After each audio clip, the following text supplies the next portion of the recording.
بسم اللہ الرحمن الرحیم۔ ابھی ہم پڑھتے ہیں سورہ لہب، اس کا ترجمہ اور مختصر اس کی تفسیر۔ سورہ لہب کا دوسرا نام سورہ تبت ہے اور تیسرا نام جو ہے اس کا مسد ہے۔ اس سورت کے اندر ابو لہب عبد العزیٰ ابن عبد المطلب کا انجام بیان کیا گیا ہے۔ یہ رسول پاک صلی اللہ علیہ وسلم کا چچا تھا اور اس کی بیوی ام جمیل عرفہ بنت حرب بن امیہ تھیں جو ابو سفیان کی بہن تھیں۔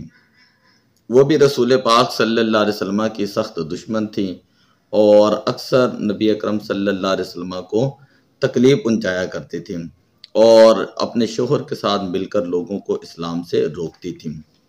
اللہ تبارک و تعالیٰ نے ارشاد فرمایا تبت یدا ابی لہب و تب، ابو لہب کے دونوں ہاتھ جو ہیں وہ ٹوٹ جائیں اور وہ ہلاک ہو جائیں۔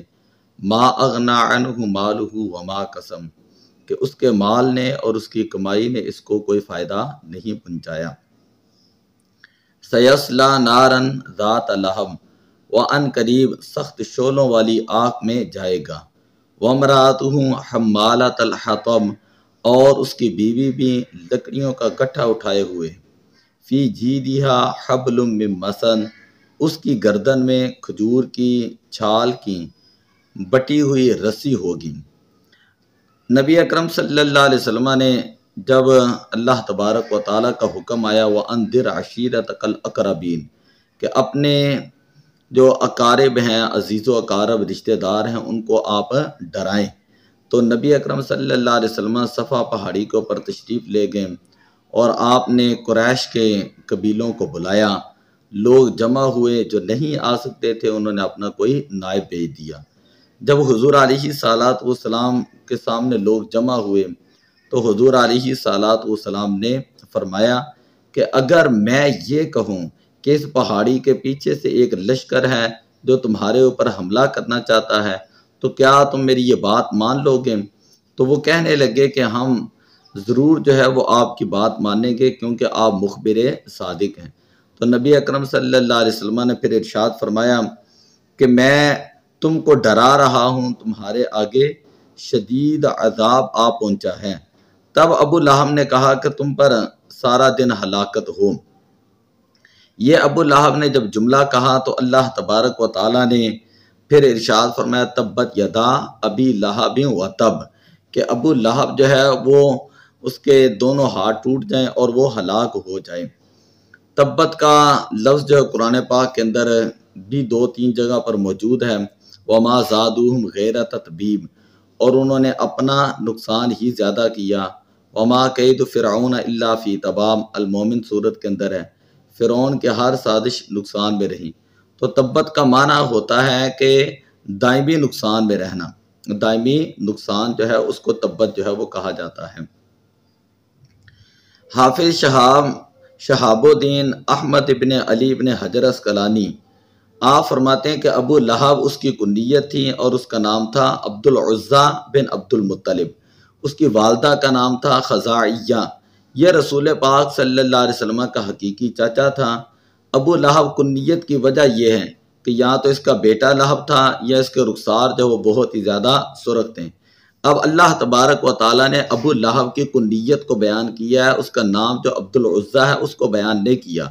اس کو اس لیے نہیں کیا کہ عزیٰ ایک بت کا نام تھا اور لوگ جو اس بت کی عبادت کرتے تھے، تو عبد العزیٰ کا مطلب ہوگا اس بت کا، یعنی عزیٰ کا بندہ۔ تو اللہ تعالیٰ جو ہے اس نے قرآن پاک کے اندر ایسا لفظ ہی بیان نہیں کیا کہ جس کے اندر اللہ کے سوا کسی اور کی بندگی کا ذکر ہو، تو یہ بیان کرنا مناسب نہ سمجھا، اسی لیے فرمایا تبت یدا ابی لہب کنیت کے ساتھ فرمایا۔ یہ ابو لہب جو ہے وہ حضور علیہ الصلوۃ والسلام کا شروع سے ہی دشمن تھا اور اس کے بارے میں بھی روایات آتی ہیں۔ ابو لہب کی موت کیسے ہوئی؟ حافظ عماد الدین اسماعیل بن کثیر دمشقی 774 ہجری میں آپ کی وفات ہے۔ آپ بیان کرتے ہیں کہ ابو رافع نے بیان کیا کہ جنگ بدر کے بعد ابو لہب 7 دن زندہ رہا۔ حضرت ام الفضل نے خیمہ کی چوب ان کے سر پر مار کر ان کا سر پھاڑ دیا۔ اس کے بعد وہ عدسہ کی بیماری میں مبتلا ہوا۔ اس بیماری میں طاعون کی طرح گلٹی سی نکلتی ہے اور یہ ایک قسم کا پھوڑا ہوتا ہے، اسی پھوڑے میں وہ اور بیماری میں وہ مر گیا۔ اس کے جسم سے سخت بدبو آ رہی تھی، 3 دن تک اس کی لاش پڑی رہی۔ لوگ اس بیماری سے طاعون کی طرح بھاگتے تھے، حتیٰ کہ قریش کے ایک شخص نے ان کے بیٹوں سے کہا، تم کو حیا نہیں آتی؟ تمہارے گھر میں تمہارے باپ کی لاش سے بدبو پھیل رہی ہے اور تم اس کو دفن نہیں کرتے۔ انہوں نے کہا کہ ہم ڈرتے ہیں اس کو ہاتھ لگانے سے، کہیں ہمیں بھی یہ بیماری نہ لگ جائے۔ اس نے کہا تم اس کو دفن کرو، میں بھی تمہاری مدد کروں گا۔ ابو رافع نے کہا پس اللہ کی قسم انہوں نے اس کو غسل نہیں دیا اور مکہ کی ایک بلند جگہ سے اس کو ایک دیوار کے ساتھ پھینک دیا اور اس کے اوپر پتھر ڈال دیے۔ نعوذ باللہ من ذالک۔ البدایہ والنہایہ جلد نمبر 3 صفحہ نمبر 77 کے اندر یہ موجود ہے۔ ابو لہب کا جو بیٹا تھا عتیبہ، اس کا انجام کیا ہوا؟ قتادہ ابن دعامہ بیان کرتے ہیں کہ نبی اکرم صلی اللہ علیہ وسلم کی صاحبزادی حضرت ام کلثوم رضی اللہ تعالیٰ عنہ کا نکاح مبارک عتیبہ بن ابو لہب سے تھا۔ ابھی ان کی رخصتی نہیں ہوئی تھی کہ نبی اکرم صلی اللہ علیہ وسلم نے اعلان نبوت فرما دیا، اور دوسری صاحبزادی حضرت رقیہ رضی اللہ تعالیٰ عنہ، وہ عتیبہ کا جو دوسرا بھائی تھا عتبہ بن ابو لہب اس کے ساتھ تھا۔ جب اللہ تعالیٰ نے یہ سورہ مبارکہ نازل کی تبت یدا ابی لہب، تو اس وقت جو ابو لہب نے کہا کہ میرا سر تم دونوں کے سر کے لیے حرام ہوگا اگر تم نے نبی اکرم صلی اللہ علیہ وسلم کی بیٹیوں کو طلاق نہ دی۔ اور ابو لہب کی جو بیوی تھی عروہ بنت حرب بن امیہ، اس نے بھی یہ کہا کہ میرے بیٹوں تم ان دونوں کو طلاق دے دو، تو لہذا دونوں نے جو ہے وہ نبی اکرم صلی اللہ علیہ وسلم کی بیٹیوں کو طلاق دے دی۔ جب عتیبہ نے حضرت ام کلثوم رضی اللہ تعالی عنہا کو طلاق دی تو نبی اکرم صلی اللہ علیہ وسلم کے پاس آ کر بدتمیزی کرنے لگا اور کہنے لگا کہ میں آپ کے دین سے کفر کرتا ہوں، آپ کی بیٹی مجھ سے محبت نہیں کرتی، میں اس سے بھی محبت نہیں کرتا، اور حضور علیہ الصلوۃ والسلام کے اوپر حملہ آور ہوا، آپ صلی اللہ علیہ وسلم کی قمیض مبارک پھاڑ دی۔ اس وقت وہ تجارت کی غرض سے شام کی طرف جا رہا تھا، تو نبی اکرم صلی اللہ علیہ وسلم نے فرمایا کہ اے اللہ، میں تجھ سے سوال کرتا ہوں تو اس کے اوپر اپنے کتے کو مسلط کر دیں۔ وہ قریش کے تاجروں کے ساتھ روانہ ہوا، حتیٰ کہ وہ سب رات کو شام میں ایک جگہ ٹھہرے۔ اس جگہ کا نام زرقا تھا۔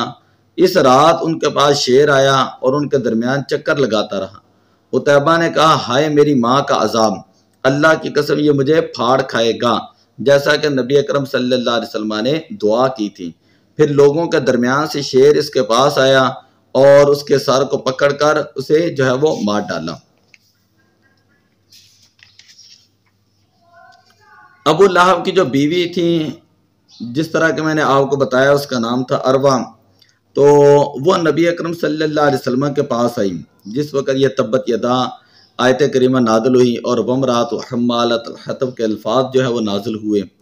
تو اس وقت نبی اکرم صلی اللہ علیہ وسلم کے پاس حضرت سیدنا ابو بکر صدیق رضی اللہ تعالیٰ عنہ موجود تھے۔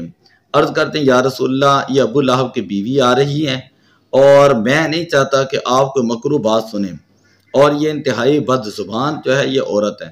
نبی اکرم صلی اللہ علیہ وسلم نے فرمایا کہ اسے آنے دو، میں اس کو نظر نہیں آؤں گا۔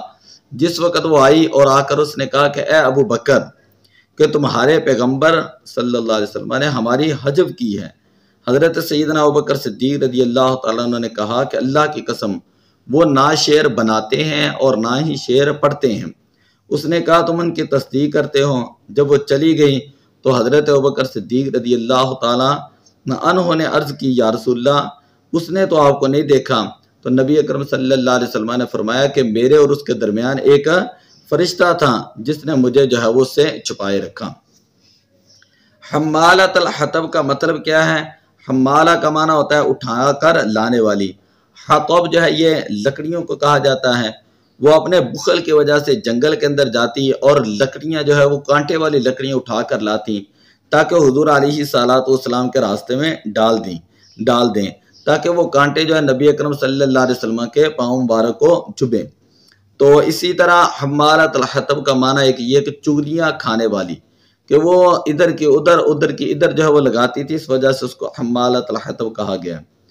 اور آخری لفظ ہے فی جیدہا حبل من مسد، حبل من مسد، تو جید کا لفظ اس کا معنی ہوتا ہے گردن، اور حبل جو ہے وہ رسی کو کہا جاتا ہے، مسد جو ہے وہ درخت کی چھال کو کہا جاتا ہے، کہ جو درخت کی چھال سے جو بہت ہی عمدہ طریقے سے بٹی ہوئی جو رسی ہوتی ہے اس کو کہا جاتا ہے۔ تو فی جیدہا حبل من مسد کا مطلب یہ ہے کہ ایک تو وہ دنیا کے اندر جو ہے وہ اپنے گلے میں ایسا رکھتی تھی، اسی طرح کی وہ پٹی جو ہے وہ رکھتی، اور دوسرا یہ کہ وہ قیامت والے دن جو اس کو عذاب ہوگا وہ اس جیسی رسی کا پھندا اس کے گلے میں پڑے گا۔ نبی اکرم صلی اللہ علیہ وسلم کی جب توہین مبارک کی گئی تو اللہ تبارک و تعالیٰ نے خود جو ہے وہ جواب ارشاد فرمایا، اور یہی اعلیٰ حضرت رحمۃ اللہ تعالیٰ علیہ کا طریقہ کار ہے کہ جو نبی اکرم صلی اللہ علیہ وسلم کی شان مبارک کے اندر گستاخیاں کی گئیں، توہین امیز عبارات لکھی گئیں، تو آپ سے بھی صبر نہ ہوا اور آپ نے ان کی زبردست جو ہے وہ تکفیر کی۔ اور اعلیٰ حضرت رحمۃ اللہ تعالیٰ علیہ کی 3 کتابیں ہیں، بڑی پڑھی جانے والی، پڑھنے والی ہیں، الکوکب شہابیہ، اور دوسری ہے تمہید ایمان، اور تیسری ہے حسام الحرمین۔ یہ پڑھنی چاہیے کتابیں، انتہائی اہم ترین جو ہے یہ کتابیں ہیں۔ تو دعا ہے کہ اللہ تبارک و تعالی ہمیں عمل کرنے کی توفیق عطا فرمائے۔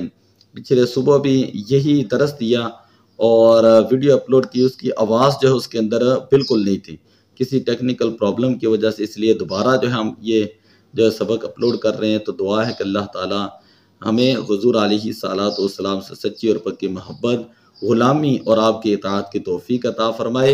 الصلوۃ والسلام علیک یا رسول اللہ۔